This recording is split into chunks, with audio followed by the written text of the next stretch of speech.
long before the Marvel hammer swings. There was Mjolnir, a weapon of thunder, and there was Thor, Norse god of storms, protector of Asgard, an enemy to the most monstrous beast in all the 9 realms. Jormungandr, the world serpent so massive it circles the earth, biting its own tail. But this is the story of when Thor almost caught the serpent and shook the very seas of Midgard. It begins in the realm of men. Thor, disguised as a mortal, journeyed to the land of giants with the trickster god Loki. Their host was Hymir, a grumpy giant who scoffed at Thor's appetite and strength. When Thor demanded to go fishing, Hymir chuckled. "You'll need your own bait." So what did Thor do?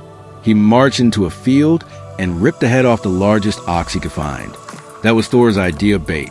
And he was just getting started. Out on the ocean, their tiny boat drifted into deep waters. Hymir trembled, pleading not to go farther. He feared the Midgard serpent, the spawn of Loki, a beast so massive it could crush mountains with its coils. But Thor smiled. He rode into the heart of the sea, baited his hook with the ox's head, and cast his line into the abyss. The world held its breath. From the darkest depths, Jormungandr stirred. It snapped the bait in its monstrous jaws, and the sea boiled around the boat. Thor gripped his line, muscles bulging, veins like iron ropes. The serpent rose, coiled and thrashing, its eyes glowing like twin moons, venom dripping into the sea. And Thor laughed. He planted his feet, tightened his grip, and pulled with the fury of a storm.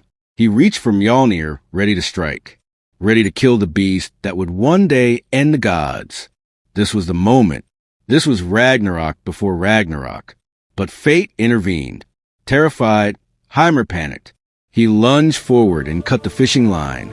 The serpent sank back into the sea with an earth-shaking splash, vanishing into the depths. Thor's roar of fury echoed across the waves.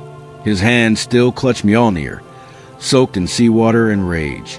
He had been this close to ending the serpent and changing the fate of the gods. But fate doesn't like to be cheated. For the gods knew one day Thor and Jormungandr would meet again, not on a boat, but on the final battlefield, Ragnarok. And on that day, Thor would slay the world serpent. But with his final breath, he would take 9 steps and fall, dead from the beast's venom. Because even gods can't escape their destiny. Want more Norse myths? Subscribe for the untold battles of Odin, Loki, and the fiery end of the world itself.